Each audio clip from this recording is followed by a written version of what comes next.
Siemka, ja jestem Adacho i weteranom tego kanału, tych gogli przedstawiać nie muszę. Nowej widowni powiem tylko, że te gogle już 8 lat temu były łączone z tymi goglami, które Naruto nosił w pierwszym odcinku i wtedy oczywiście Naruto nie znałem i pomyślałem sobie, że byłoby miło założyć je tutaj z okazji tego filmu, żeby historia zatoczyła koło, bo tak, obejrzałem Naruto, niecałe, póki co obejrzałem, no jak możecie się domyślać, na pewno 19 odcinków. Prawda jest taka, że obejrzałem nieco więcej niż 19 odcinków, ale ten film, w przeciwieństwie do tego, jak to było z One Piece'em i w przeciwieństwie do tego, jak to było z Bleachem, nie będę robił, prawdopodobnie, przynajmniej takie jest założenie, wiecie, życie weryfikuje plany, tak samo jak było ze streamami z Naruto, o tym też zaraz wspomnę. Planuję robić tak, żeby nagrywać odcinki po każdej sadze. Więc nie po 15 odcinkach, nie po 50, nie po 100, nie po jakiejś równej liczbie, tylko po prostu po każdej sadze, także Saga Kraju Fal to jest pierwsze 19 odcinków, w zasadzie jeśli doliczamy do tego te pierwsze, gdzie mieliśmy ten wstępny egzamin, więc dzisiaj o tych 19 odcinkach sobie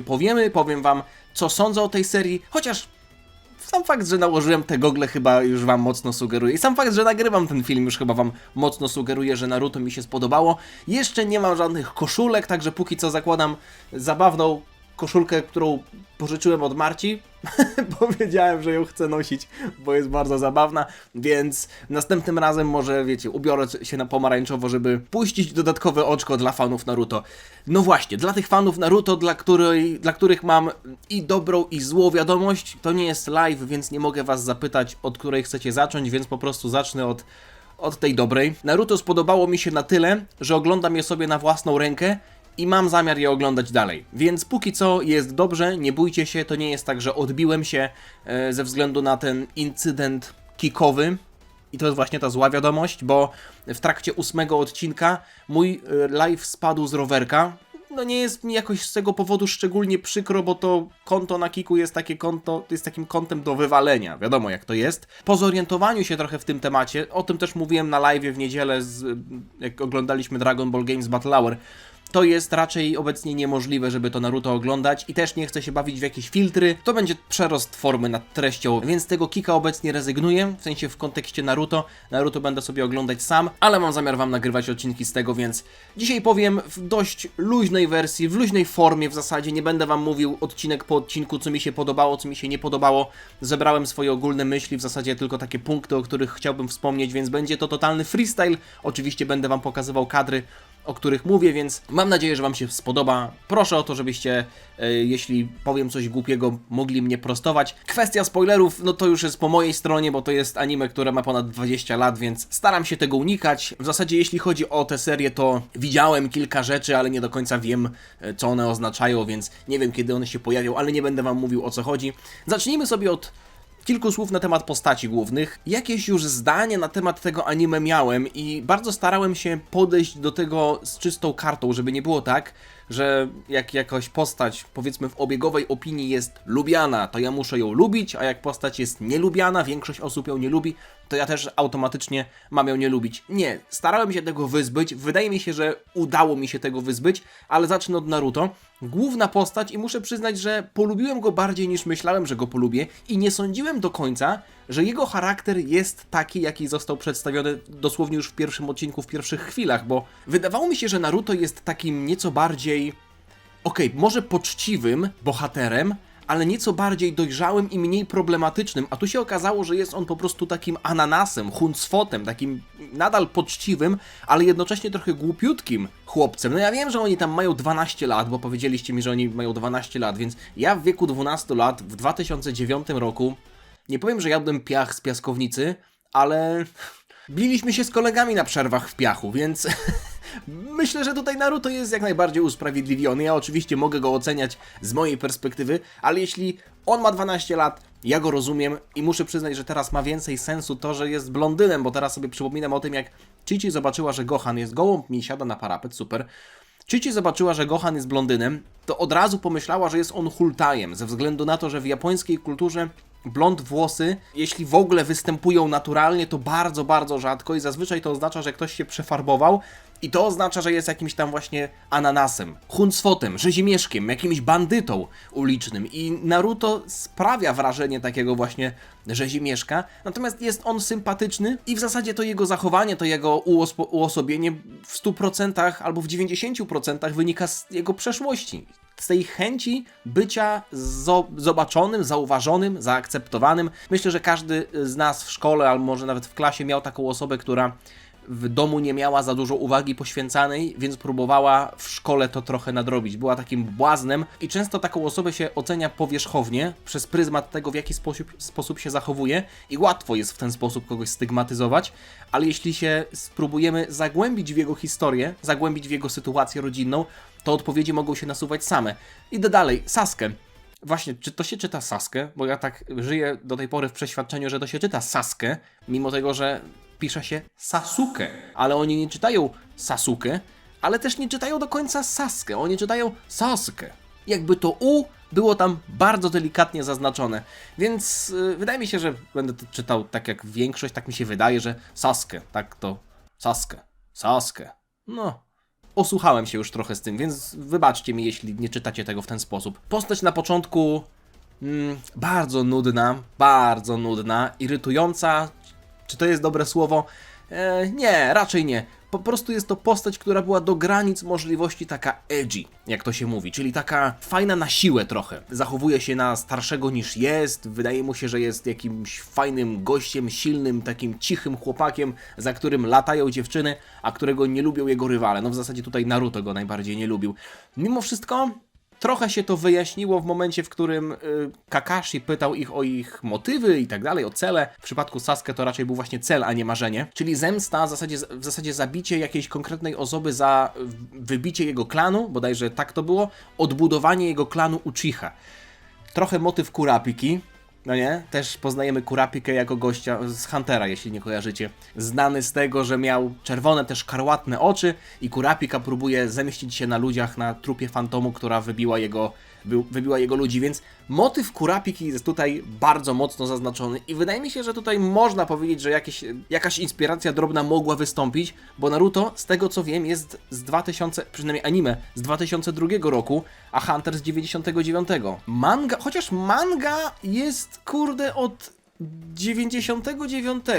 Okej, ale Hunter zaczął się w marcu 98, czyli anime jest z 99, czyli Hunter jest tak naprawdę 1,5 roku. Chociaż, no nie wiem w takim razie, możecie mi dać znać, czy tutaj pan, bodajże Kishimoto, teraz mówię z pamięci, autor Naruto, inspirował się panem Togashim. Do Sasuke jeszcze wrócimy w kontekście momentów, które miały miejsce w pierwszych 19 odcinkach. No i teraz kwestia tej postaci, która wiem, to jest jedna z rzeczy, którą wiedziałem zanim zacząłem oglądać, że jest ogólnie nielubiana ze względu na pewne jej cechy, na pewne jej wybory, zachowanie, ale ja do tej pory lubię ją, czyli Sakura. Wydaje mi się, że tutaj akcent na pierwszą sylabę powinienem kłaść, ale jeśli będę mówił Sakura, to mi wybaczcie. To jest prawdopodobnie w ogóle nawiązanie do kwiatu wiśni różowego. Jeśli chodzi o jej użyteczność, może od tego zacznę, mam wrażenie, że ona jest kompletnie bezużyteczna. Że ona się do niczego nie przydaje. Jedna scena, której do tej pory nie rozumiem, to jest to, jak mieliśmy ten egzamin, w zasadzie ten trening wchodzenia na drzewo, czyli zwiększenia kontroli nad czakrą. Czakra, prawda? Tak się to czyta. Kiedyś pamiętam, że czytałem czakra i niektórzy w komentarzach po mnie jechali, ale to było tam jeszcze w 2020 roku. Tego nie rozumiem, bo ona się wspięła na drzewo od samego początku, czyli było pokazane, że ma dużą przewagę w tej kontroli czakry nad Sasuke i Naruto, i w zasadzie nic z tego nie wyniknęło, bo wiem, że trochę skacze, ale jeszcze wrócę do początków. W zasadzie końcówka tej sagi, kiedy ona stała na tym moście, to jedyne co robiła, to broniła tego budowniczego mostu i w sumie to tyle. I w zasadzie ta obrona nawet nie polegała na tym, że ona faktycznie aktywnie broniła, tylko stała ciągle przy nim. A potem pobiegła do Sasuke, rozpłakała się i wróciła i cała walka ją ominęła. Ona nic absolutnie nie robiła, przynajmniej takie odniosłem wrażenie. Wiadomo, na samym początku jak mieliśmy ten egzamin, kiedy oni mieli współpracować, a na początku trochę nie współpracowali, co Kakashi im wytknął, to z jednej strony można powiedzieć, że fajnie, że cała trójka złapała ten motyw, że muszą być jak jedność, ale stricte jeśli chodzi o walkę, Sakura nadal nic nie robiła. Jeśli chodzi o jej zachowanie, podejrzewam, że tutaj dużo osób nie lubi jej ze względu na to, że ona się ślini do Sasuke i nie wiem, czy dobrze kojarzę, jak to będzie wyglądać w przyszłości, jeśli o ich relacje chodzi, ale nie będę tutaj tego mówił, żeby w razie czego nie palnąć głupoty, albo żeby wam nie spoilerować tego, co ja wiem, że wydaje mi się, że wiem, jeśli to ma sens. Ale ona ma 12 lat! To jest 5. klasa podstawówki! No wiadomo, że dziewczyny w tamtym wieku też mają kiełbie wełbie, bo dziewczyny, to są w ogóle dziewczynki, to są jeszcze dzieci, w ogóle o czym ja gadam. To są jeszcze dzieci, które mają kiełbie wełbie i one jeszcze przez następne 10, a może nawet 15 lat będą miały kiełbie wełbie. Więc wiadomo, można oceniać postać w anime poprzez pryzmat tego, że my oczekujemy od niej jakichś konkretnych zachowań, ale ja staram się tutaj patrzeć na ich wiek. Wiadomo, to jest inny świat, ale to też nie jest anime kierowane do mojej grupy wiekowej.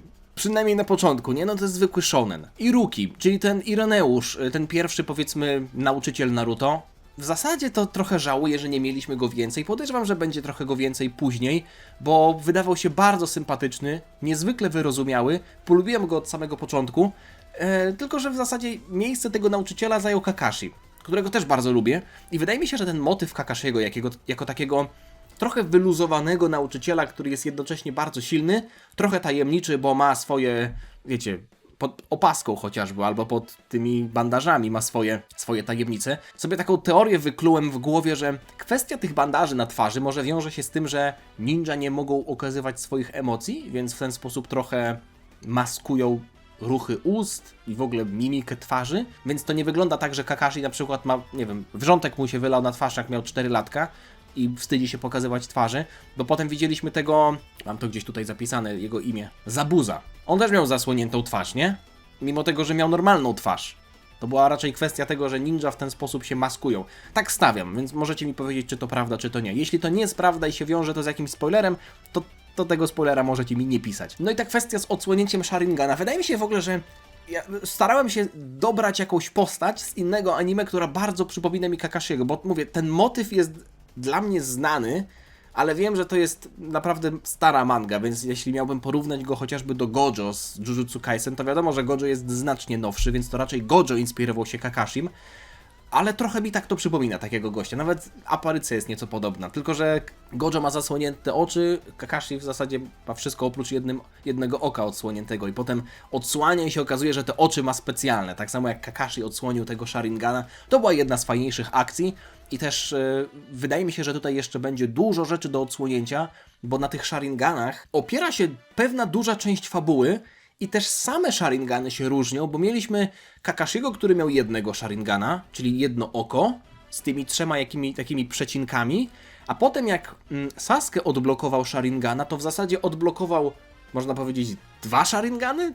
Czy ta kwestia nazewnictwa nie obejmuje jakby liczby mnogiej, więc to nadal jest Sharingan, tylko że na 2 oczu, tylko że miał mniej tych przecinków na tych Sharinganach, na tych oczach, no nie? Na jednym miał 1, a na drugim miał 2, jeśli dobrze pamiętam, więc to też jest dość zabawne, bo w sumie miał 3, tyle co Kakashi, ale nierówną liczbę na 2 oczach, nie wiem, to było takie tajemnicze i wydaje mi się, że tutaj jeszcze będzie dużo rzeczy do wyjaśnienia, na to czekam. W momencie 19 odcinka mieliśmy sporo postaci, które były nierozwinięte, a się gdzieś tam pojawiły i kojarzę, że są dość istotne, chociażby ta Hinata. Teraz już mogę wam powiedzieć, że kilka odcinków do przodu jestem, więc rozpoczął się ten egzamin na Go. Nie pamiętam jak się nazywał. Gujin. Zacząłem sobie oglądać z angielskimi napisami, więc wydaje mi się, że teraz ta nomenklatura może nam się rozjeżdżać, bo jeśli kojarzycie polskie nazwy, to ja mogę kojarzyć angielskie potem nazwy, więc generalnie na ten wyższy stopień ninja, no nie? Więc tam już Hinata chociażby też jest obecna, zresztą tak jak kilka innych postaci, ale mówię, no to jest raczej kwestia oczywista, że w tej pierwszej sadze, w której mieliśmy skupienie na naszej ekipie, to nie będzie tak, że inne postacie się gdzieś tam będą włączać, więc podobała mi się hierarchia stanowisk, właśnie to, że mamy z tego zwykłego ninja, potem tego Go, potem ktoś tam jeszcze i ten Joujin. Wiem, że bezczeszczę te nazwy, przepraszam, nie pamiętam teraz z głowy, jak wyglądały te stopnie. Generalnie ten stopień, który miał Kakashi, to był ten stopień najwyższy z tych chyba, chociaż nie no, był jeszcze Hokage, no nie? Ale jeśli chodzi o te, jak wy to powiedzieliście ostatnio na live'ie, że podstawówka, gimnazjum, szkoła średnia i studia. Jakby można to w ten sposób określić, żeby było łatwiej na to patrzeć, więc obecnie Naruto jest w podstawówce i zdaje egzamin na gimnazjalistę, tak bym to określił. Mieliśmy też 4 Hokage, co jest... I to pytanie też zadałem na live i ktoś powiedział, że to dobre pytanie, ale to spoiler, więc chcę tylko to pytanie tutaj rzucić, ale nie oczekuję od was odpowiedzi. Hokage to miał być najsilniejszy ninja w wiosce. 3. Hokage, jeśli dobrze pamiętam, to jest ten dziadek, który teraz żyje. Ale z Lisem ileś lat temu walczył 4. Hokage. I ten 4. Hokage, jeśli był 4., to musiał też żyć w czasach 3., jeśli 3. dalej żyje. Więc to oznacza, że jednocześnie mieliśmy przynajmniej 2 Hokage. Dlaczego w takim razie mieliśmy 2 Hokage, skoro to oznacza tytuł najsilniejszego? To tak jakby powiedzieć, że ktoś został MVP meczu, ale ten też został MVP meczu. Nie wiem, Pedri został MVP meczu i Rafinha został MVP meczu. No niemożliwe, no jest jeden MVP, tak samo jak powinien być jeden Hokage. Ale okej, mówiliście, że wiąże się to ze spoilerem, także idę dalej. Podobały mi się też te stopnie trudności. To jest jedna też z rzeczy, którą lubię w anime, bo to jest coś, co pozwala mi zaspokoić moje OCD. Czyli ułożenie, jakby sklasyfikowanie niektórych rzeczy, żeby mi było łatwiej to sobie w głowie poukładać. Mówię tutaj chociażby o jakby trudności tych misji, czyli misje D, C, B, A. Trochę skoczę do przodu jeszcze do przyszłej sagi. Mieliśmy na początku scenę tego egzaminu, kiedy przyszedł gościu i na kartach pokazywał informacje na temat innych. Ile misji oni wykonali, jakiej trudności, skąd pochodzą, to takie drzewko umiejętności, w zasadzie taki diagram pokazujący ich silne i słabe strony. I dla mnie to było bardzo, bardzo satysfakcjonujące. To też jest jedna z rzeczy, którą lubiłem w Solo Leveling, mimo tego, że uważam, że to jest tytuł przehypowany, ale ta kwestia robienia misji, tych umiejętności, punktów, jakichś tam leveli, bajka. Dla mnie to jest bajka, więc im więcej jest takich graficznych obrazków, które przedstawiają nam jakiś układ, jakieś rozdysponowanie umiejętności, tym lepiej. W ogóle osadzenie w historii, kolejny element, do którego chciałem przejść. Już mówiłem to na live, ale trochę jestem zaskoczony tym, w jakich to się dzieje czasach, bo w zasadzie trudno jest je określić. Dużo kwestii tyczących się technologii obecnej w tym świecie można wyjaśnić w taki sposób, że to trochę zależy od kraju. Czyli w sumie tak jak u nas, bo jak ja podchodziłem do Naruto, myślałem, że to jest, jakby to się dzieje w starych czasach, takich czasach może średniowiecznych, ale jak mamy wioskę, no nie, tego liścia, to będzie prawdziwa wioska. A tam normalnie mamy słuchawki, elektryczność, jakieś czajniki, mleko w kartonie z datą ważności, jakieś monitorki i tak dalej, ale z drugiej strony mamy ninja, którzy biegają po drzewach i jakieś drewniane chatki, zwłaszcza jak potem popłynęli do tego kraju fal, to płynęli łódką i oni musieli budować most z jednego brzegu na drugi, tak jakby... No okej, tamta sytuacja polityczna była dość skomplikowana, więc to nie było tak, że w tamtej wiosce... W tamtej wiosce była po prostu bieda, no nie? Ale to też było dość znamienne, że oni żyją dosłownie w chatkach z gówna, może nie z gówna, ale z drewna. I można było czuć, jakby poprzez tę podróż do kraju fal, też myśmy się cofnęli trochę w czasie o jakieś 200 lat. Więc osadzenie tego świata w ogóle gdzieś na osi czasu jest bardzo trudne, bo z jednej strony mamy drewniane chatki i taki klimat bardzo pachnący takimi peryferiami, a z drugiej strony normalna elektryczność, jak na to, że to też powstawało w 2002 roku, więc wiadomo, że tam nie będą mieli smartfonów. Sporo motywów z innych anime, oczywiście też myślę o Dragon Ballu, bo Dragon Balla znam najlepiej i najłatwiej jest mi wychwycić takie rzeczy, ale też z Huntera, chociażby Naruto, który je na potęgę, no tutaj wiadomo, że to nie jest aż tak oryginalna cecha, ale kojarzy się z Goku. Rywalizacja Naruto i Sasuke to jest trochę rywalizacja Goku i Vegety, tylko że odwrócone są role, bo Sasuke jako ten gość, który jest cichy, jemu nie zależy aż tak bardzo na początku na rywalizacji, to Naruto trochę porównuje się do Sasuke, zwłaszcza, że ta fajność Sasuke sprawia, że ta uwaga, o którą Naruto walczy, jest odwrócona od niego, więc też ze względu na to Naruto irytuje się poprzez Sasuke, ale potem wiadomo, że ta rywalizacja obustronnie zaczęła się intensyfikować, ale w przypadku Dragon Balla jest tak, że to ten Vegeta, który jest taki naburmuszony, to on chce się bardziej bić z Goku, a Goku chce po prostu być silniejszy i trenować, chociaż to nie jest tak, że też w jakimś stopniu on nie rywalizuje z Vegetą i nie motywuje go Vegeta do dalszego treningu, bo wiemy, że motywuje. Trening z łapaniem dzwoneczka, bardzo podobna sytuacja co chociażby z Karinem, gdzie mieliśmy Goku, który latał za tym dzbankiem. Przenoszenie czakry do konkretnych miejsc na ciele to bardzo mi się skojarzyło z Nenem, który też można było przenosić do konkretnych miejsc na ciele, tylko że w przypadku Huntera to było tak wytłumaczone, że przenoszenie Nenu w jedno miejsce, wzmacnia chociażby ręce, ale kompletnie odsłania inne części ciała. Być może w Naruto też to będzie potem jakoś dodatkowo podkreślone, ale tutaj raczej to było powiedziane w kontekście takim, że przeniesienie tej czakry w jedno miejsce nie tyle co wzmacnia to miejsce, ale też pozwala na jakieś dodatkowe rzeczy, no bo chociażby stanie na gałęzi do góry nogami to nie jest kwestia siły nóg, tylko jakiegoś dodatkowego elementu tej czakry, czyli, nie wiem, lepkość. No i Naruto, będący potworem, no nie, to też mamy Goku i Ozaru, tylko że okoliczności są inne, wiadomo, że nie będą takie same, ale było sporo takich rzeczy i może to też jest kwestia właśnie, która sprawiła, że Naruto mi się na początku spodobało, bo mam wrażenie, że jest to tytuł i trochę się bałem tego, że będzie to tytuł, który nie będzie zaskakiwał. Że właśnie jest to tytuł, w którym się bardzo dużo można spodziewać tego, co będzie następowało. I mimo tego, że były zaskoczenia, to był taki moment gdzieś tam w okolicach jakiegoś tam, nie wiem, 12 odcinka, zanim się zaczęły dziać takie większe rzeczy, że pomyślałem sobie, kurde, nie chciałbym, żeby to był tytuł, który mimo tego, że jest fajnie, taki sympatycznie zbudowany, żeby to było pozbawione jakichkolwiek zaskoczeń. Bo jeśli ja już oglądam to anime i trochę się spodziewam tego, co będzie dalej, albo wiem na przykład, że on nie umrze, albo wiem, że jak zaczyna im dobrze iść, to znaczy, że w końcu krok po kroku dojdą do tego, że wygrają tę walkę. I to jest takie po prostu czekanie na to, co wiadomo, że nastąpi. W pewnym momencie miałem tak. I muszę przyznać, że było kilka takich sytuacji, ale było też kilka sytuacji, które mnie kompletnie zaskoczyły i, do czego przejdę zaraz, nawet wzruszyły. To potem powiem, chociaż wydaje mi się, że możecie wiedzieć, o co chodzi. Te techniki, jeśli dobrze kojarzę, to techniki to są jutsu, tylko że są różne jakby typy, czyli genjutsu, ninjutsu i chyba taijutsu. Ninjutsu to nie są techniki ninja, gen to nie pamiętam, a tai to chyba są techniki wręcz, bo tak kojarzę, że właśnie Rock Lee, który tam potem się pojawił w odcinkach, korzystał z tego taijutsu, ale miał słabe ninjutsu i genjutsu. Muszę sobie przypomnieć, na czym polegają te trzy różne typy. I fajne jest to, że są różne techniki i że też to jest coś, co jest elementem zaskoczenia, że na przykład się okazuje, że ta postać wykonuje jakąś zupełnie nową technikę i my się dowiadujemy, wow, tak potrafiła, ale z drugiej strony jest to tak niezapowiedziane w ogóle, bo nie chciałbym, żeby to się przerodziło w coś, co chociażby w Hunterze trudno jest mi bronić.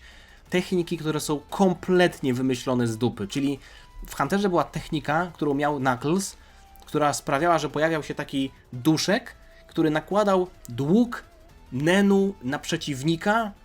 Wiecie, to było tak losowe. Działanie tej techniki było fajne i było wytłumaczone i też było fajnie wplecione do fabuły. No i też w przypadku Huntera to się wiąże z jakimiś wyrzeczeniami. To nie jest tak, że można sobie wymyślić wszystko i mamy tę moc, bo to byłoby kompletnie bzdurne, tylko im większa moc, tym większe wyrzeczenie. Że z tymi plusami też równomiernie idą minusy. Tutaj w Naruto nie chciałbym, żeby było tak, że te moce będą się potem wymykać spod kontroli, że będą jakieś kompletnie losowe rzeczy, no bo chociażby to sexy jutsu, ja rozumiem, że to jest gag, ale to jest trochę losowe. Humor. W większości mi siada. Wiadomo, nie jestem wielkim fanem, i w Dragon Ballu też nie byłem wielkim fanem takich właśnie zboczonych gagów, ale tutaj mam wrażenie, że one nie są przeciągane. Jeśli nawet już się pojawiają, to nie są przeciągane. Najbardziej chyba podobała mi, albo jedna z takich fajniejszych scen, to było to, jak Naruto robił sobie zdjęcie jako absolwent i mieliśmy jego pomalowaną twarz z tymi takimi czerwonymi farbkami, niczym w takim właśnie japońskim teatrze i jeszcze to skandowanie w tle. To jest dla mnie najbardziej zabawne, mimo tego, że to chyba nie ma być zabawne. Czyli ci mężczyźni, którzy w tle skandują Soria! Hoj, hoj, hoj. Przecież to brzmi tak komicznie, ale jednocześnie dodaje takiego fajnego klimatu, więc póki co, jeśli miałbym ocenić humor, to na plus. W zasadzie nawet jest jeszcze jedna postać, którą powiedzieliście, żebym przetrzymał, nie pamiętam, miałem wczoraj jego imię w głowie. Ten taki mały chłopczyk, który ma głos Choppera. Ja nie jestem w stanie się na niego złościć, dlatego że on ma głos Choppera, to jest chore. Mimo tego, że ta sama postać w sobie nie jest jakoś szczególnie angażująca, albo mogłaby być nawet drażniąca, przez to, że ja słyszę w nim Choppera, nie jestem w stanie się na niego złościć, bo wydaje mi się, że ja oglądam Choppera w ludzkiej formie. To jest chore. Bardzo dużo retrospekcji, nawet dosłownie retrospekcji z poprzedniego odcinka. Ostrzegaliście mnie przed tym.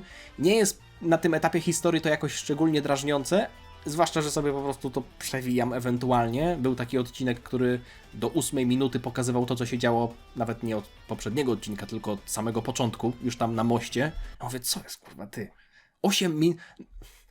Trochę szybko się postacie domyślają tego, co się wydarzyło. Czyli Kakashi bardzo szybko domyślił się, że jak na początku wyszli z tej wioski, to że jest jakaś zastawiona pułapka, no bo świeciło słońce, a była kałuża, więc to oznacza, że coś tutaj się dzieje. Wiadomo, jest to wytłumaczone, ale też mieliśmy potem kwestię tego, że Zabuza niby został zabity, a dosłownie chwilę później Kakashi wstał rano i mówi: no nie, to jest tak. Jakiś gościu przyszedł i nie zabił go na miejscu, trwożył jeszcze tym, że ma go tam przenieść, a przecież on jest lżejszy od Zabuzy, i użył jeszcze takich igieł, które nie są do zabijania i prawdopodobnie on tylko jest w jakimś stanie bliskim śmierci, chociaż sprawdziłem, że on nie żyje, ale generalnie Zabuza żyje. Także ogólnie to, mimo tego, że to tylko moja teoria, to prawdopodobnie tak jest, albo w ogóle jesteśmy pewni, że Zabuza żyje, bo lepiej się przygotować na to, niż potem się zaskoczyć. Z jednej strony rozumiem to, Kakashi jest bardzo doświadczonym wojownikiem. To nie jest tak, że Naruto czy Sasuke na to wpadli, ale Naruto potem też jakby, kiedy biegł już na most, bo się spóźnił, to wrócił jednak do tej chatki, bo ten mały Inari był w niebezpieczeństwie i nie było to za bardzo wyjaśnione, albo inaczej, w sumie było, sorry, teraz głupotę palnąłem, bo było wyjaśnione, że zobaczył tego dzika i jakieś tam połamane gałęzie i na tej podstawie stwierdził, że oni idą w stronę tego domu. Więc wrócił do domu, bo wyczuł, że Inari jest w niebezpieczeństwie. Ale mimo tego, że to są takie elementy, które są wyjaśnione w fabule, to nie sprawia, że ja mam takie wow, jak on się tego domyślił. No, tylko trochę patrzę na to jak na taki pretekst, żeby postać wpadła w ostatniej chwili, albo żeby miała jakiś fajny moment, że się domyśliła czegoś i pomaga. Historia Kaizy, czyli tego przybranego ojca małego Inari, dość wzruszająca, bardzo pozytywna postać, polubiłem go. Wiadomo, jestem w stanie zrozumieć, dlaczego mieszkańcy tej wioski zachowywali się w taki sposób, w jaki się zachowywali. Po prostu zobaczyli, że jak ktoś taki jak Kaiza nie dał rady i został zabity na oczach wszystkich, no to co oni mogą zrobić, zwłaszcza, że tam bardzo dużo było starców. Mimo tego, że to był dość istotny wątek, no bo ta cała kwestia Inariego, namawiającego potem innych, jakby będącego zainspirowanym Naruto i namawiającego innych mieszkańców, żeby poszli pomóc Naruto, to też się przyczyniło do ostatecznego zwycięstwa, bo oni się potem pojawili na tym moście, ale raczej traktuję to jako taki dodatek. Miły dodatek, ale nie jakoś totalny game changer. Przejdę do kilka momentów, które mi się bardzo podobały. Przebudzenie Sharingana, właśnie Sharingana czy Sharinganów, wydaje mi się, że po prostu Sharingana przez Sasuke. Spoko wyjaśnione, w ogóle coś jak oczy Granoli, nie? Wiadomo, Granola też był później. To był moment, w którym myślałem sobie, okej, jak on już zaczyna nadążać za tą Haku, nie wiem z jakiego powodu, to prawdopodobnie będzie tak, że zaraz przewidzą jej ruchy i wygrają. I sobie potem pomyślałem, no niech to chociaż będzie jakoś wyjaśnione, a nie, że Sasuke nagle z gościa, który totalnie przegrywał, zaczyna wygrywać, bo zaczyna się przyzwyczajać do ruchów, które są, nie wiem, na poziomie światła, no bo Haku odbijała się między tymi lustrami niczym dosłownie obraz. Ale to było wyjaśnione, no bo jeśli mamy tego Sharingana, to jest istotna cecha. Fajnie, że też mamy pokazane, że jest sporo takich typowych cech związanych z DNA, czyli też to było jakoś tak nazwane Genin, Kenkin, coś takiego. Te dwa takie dziwne słowa, które sugerowały, że ktoś ma taką moc od urodzenia, której się chyba nawet nie da skopiować. No właśnie, nie da się tego skopiować, a Kakashi ma Sharingana, więc to oznacza, że on jest też naturalnie z tego klanu Uchiha, czy może z jakiegoś innego klanu? Było to tłumaczone? Chyba nie było to. Nie wydaje mi się, żeby on skopiował Sharingana. To wygląda tak, jakby on miał Sharingana po prostu, nie? W ogóle nie wiem, czy to się da skopiować. Walka na moście i ta domniemana śmierć Sasuke, no to było pewne, że on przeżyje, no bo wiedziałem, że potem jest w historii, chyba że tam jest Naruto jakieś wskrzeszanie, wydaje mi się, że nie za bardzo. Chociaż może.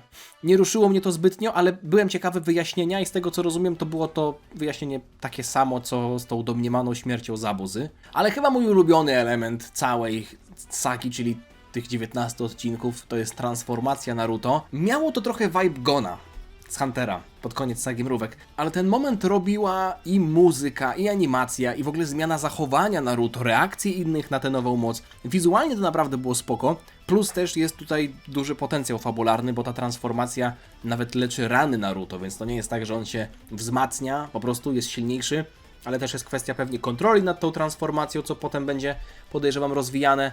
No i sam fakt, że ta transformacja leczy rany, czyli ma dodatkowe cechy, o których jeszcze nie wiemy, Równie dobrze może okazać się, że Naruto też ma jakieś lepsze widzenie ze względu na to, że jest w tej transformacji, albo ma jakieś cechy lisa, jest przebiegły, na przykład jak lis. I trochę się zaskoczyłem w pierwszym momencie, jak Naruto zaczął się otaczać tą swoją energią, bo myślałem, że może coś odblokuje. Potem od razu skminiłem, że pewnie chodzi o to, że odblokuje moc tego lisa, chociaż zastanawiałem się, jak to będzie rozwiązane, czy on się zmieni i będzie tracił nad sobą kontrolę, czy jednak odblokuje tylko kawałek tej części i potem wróci do siebie. Opcja numer 2 wygrała, ale mimo wszystko i tak byłem zaskoczony tym, jak jest to przedstawione. W ogóle fakt, że te wąsy też Naruto były nieco bardziej zarysowane, to mi się podobało, bo ja, przyznam się wam, jak nie znałem jeszcze Naruto, zastanawiałem się, co oznaczają te 3 kreski, w zasadzie 6 kresek, 3 tu i 3 tu na jego twarzy. Myślałem sobie, że to jest po prostu taki zabieg kosmetyczny, żeby ta postać wyglądała inaczej, no ale inne postacie w Naruto nie mają takich wąsów, a Naruto ma. I w ogóle nie skojarzyłem tego, że on jest tym lisem, więc jak na początku oglądałem ten pierwszy odcinek, gdzie była ta historia przedstawiona, to tak myślę sobie, bo to dziecko, które tam leżało, ono było rude, a Naruto nie jest rudy, bo to była kwestia oświetlenia. Myślałem sobie, może nie wiem, ojciec Naruto to jest tam na tym obrazku, a to był faktycznie Naruto. Więc już wiem po prostu, o co chodziło z tymi wąsami. 19 odcinek i śmierć Zabuzy, poprzedzona w ogóle tymi łzami, wpadnięciem w grupę tych łobuzów i wykończeniem tego szefa gangu. To był pierwszy moment, który mnie wzruszył i cieszę się, że udało się tej serii mnie wzruszyć, bo trochę się bałem, że wszystko będzie, tak jak mówiłem, sztampowe, spodziewane, może nie wszystko, ale że nie będzie scen, które autentycznie będą w stanie wywołać we mnie emocje ze względu na to, że nie jestem jeszcze trochę zżyty z bohaterami. I tutaj nawet to nie była kwestia tego, że ktoś z naszych bohaterów umarł, tylko Zabuza, któremu w ogóle nie kibicowałem, ale ta Haku swoją historią trochę zrobiła ten moment. Haku, ja powiedziałem ta Haku, okazało się, że to jest chłopiec, no dobra, ten Haku. Podobna sytuacja jak z Kiku. Zwłaszcza ta scena, kiedy Kakashi położył go koło Haku i mieliśmy tę muzykę w tle, zaczął padać śnieg, on próbował próbował jego złapać za rękę i tam swoją dłoń przybliżyć do jego twarzy. To było wzruszające, udało się to zrobić w tej serii i to też jest na duży plus. Więc w zasadzie chyba tyle, co chciałem powiedzieć, powiedziałem. Możecie zostawić lajka, jeśli wam się podobało. Tak się składa, że jestem w trakcie oglądania kolejnej sagi, więc wiem, że ona jest trochę dłuższa. Ja sobie robię tak, że patrzę po prostu w internet, ile trwają sagi. I bez żadnych spoilerów, bez żadnego szczegółowego sprawdzania, o czym jest ta saga. Nawet staram się nie patrzeć na nazwę sagi, tylko na numery odcinków, więc wiem, że ta kolejna trwa do 60 bodajże, któregoś. To będzie dobry moment na nagranie kolejnego filmu. Jeśli będą jakieś mega długie sagi, to pewnie to rozdzielę na kilka części. Jeśli chodzi o filery, raczej będę to omijał, chyba że są jakieś intrygujące serie filerowe, które chcielibyście, żebym też obejrzał. Serie, bo wiem, że mogą być pojedyncze odcinki, a pewnie są też takie sagi, lepsze słowo, sagi filerowe, które warto obejrzeć. Więc jeśli są takie, to możecie mi podać numery odcinków, ja sobie oczywiście to sprawdzę, ale raczej zależy mi na tym, żeby zapoznać się tylko z tym kanonicznym materiałem. No i póki co, to tyle. Dzięki za oglądanie. Jeszcze raz zostawcie lajka, zostawcie suba, żeby niczego nie przegapić. Miłego dnia wam życzę. Jeszcze nie będę robił żadnego jutsu. Jeszcze nie jestem aż takim dużym fanem, żeby robić... Nawet nie znam tych ułożeń palców, ale wiem, że chociażby Adesanya, zawodnik UFC, jest dużym fanem i tam robi jakieś swoje rzeczy. Niektórzy mówią, że to cringe, więc może też nie będę tego robił. Chociaż sam fakt, że założyłem gogle. No dobra, nieważne. Dziana.